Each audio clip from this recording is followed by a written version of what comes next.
say middle school math even. It's very straightforward, not complicated. Yes, absolutely. And then during the crisis, like during the war, huh? Sorry? No, please go ahead. Yeah.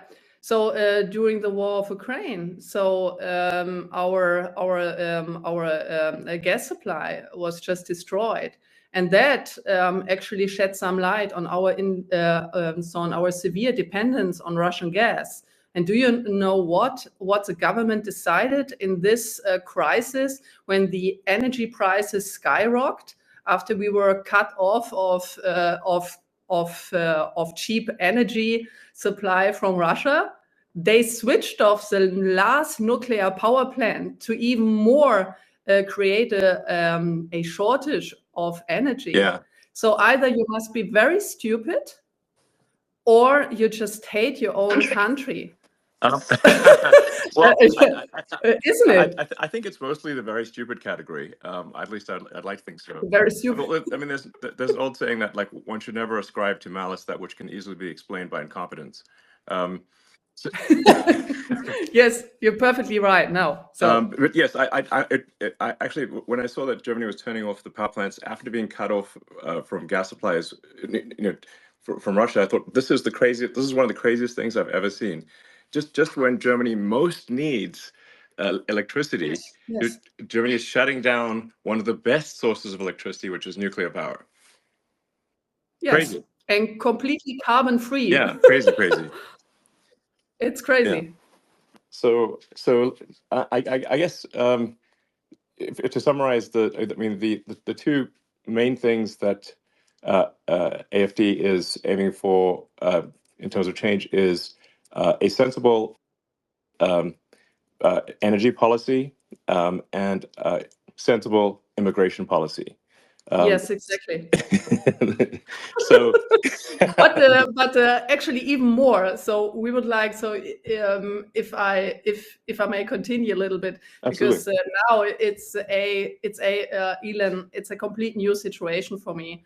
That I just can have a normal conversation and I'm not interrupted or negatively framed, how that has been in the media the case in the last 10 years, which is completely ridiculous. So what we also stand for, since we are a conservative libertarian party, so at least we see ourselves like this, but we are extremely negatively framed as a so-called extremist party by the mainstream media. So we just say, look, we need to reduce bureaucracy.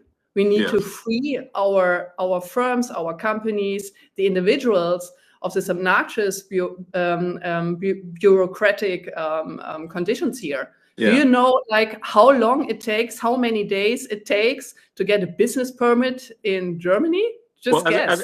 As it turns out, I do, because we built. The big plan. We built a gigantic car factory, just near Berlin.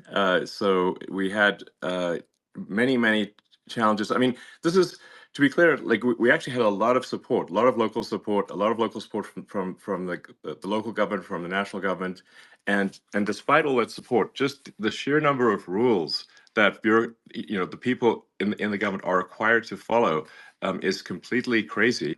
And we had to, I think it was 25,000 pages was our permit. And it had to be all printed on paper. 25,000. Yes, I think maybe more than that in the end. 25,000, and then there had to be many copies made. So it literally was a truck of paper.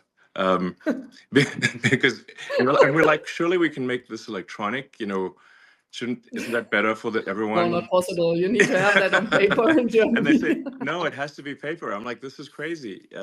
This is only a few years ago. It's not the distant past. I mean, it's like we're well into we're a quarter of the way through the 21st century. It's like, guys, let's just 25,000 actual printed pages, and then I believe every page needed to be stamped with a physical stamp. I mean, honestly, it's going to really tire somebody out to do so much stamping. Yeah.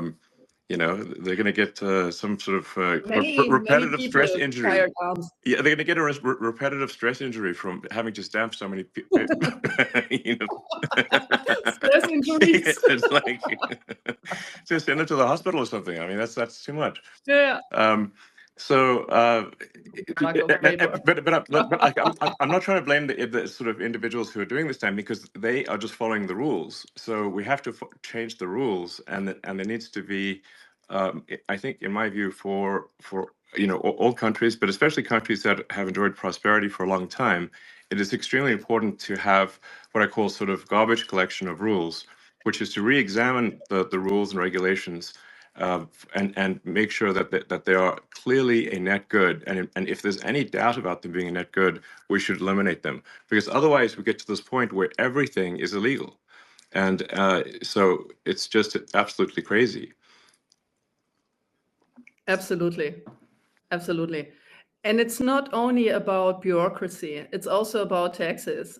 Germany has the highest taxes. Yes. Of all OECD countries.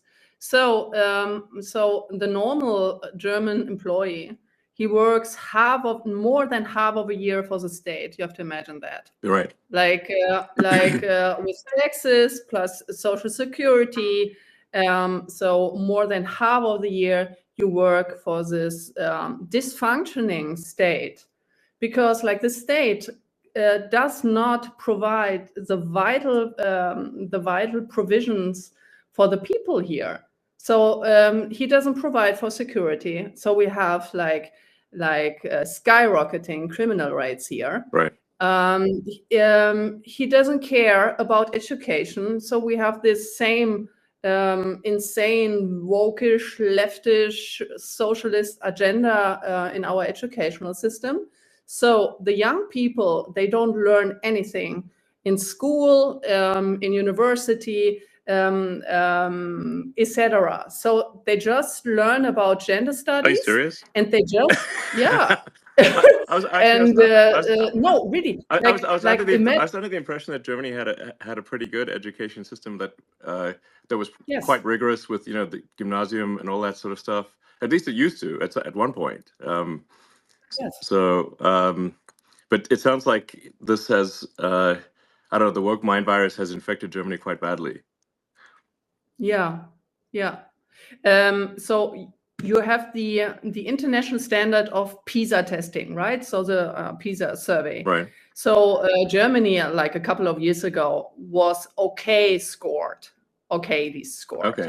But now, so we just plummeted because the survey showed that young people are not able to properly do math or speak or write German. And in some states here in Germany, you have to imagine they just abolished the writing grades in terms to get the language grade, right? So you don't need to write German properly anymore because our entire educational system has been deteriorating. Wow. And that is also the reason, for instance, why young people, they vote for us now, because they want to have a proper education and they want to have back a proper educational system that provides the young people with capabilities. And that is also the reason why so my personal opinion is that we have to go back to a merit-based system, right? So we need to go back to a merit-based incentive system and to go away from all this socialist gender things being in our educational system. Right.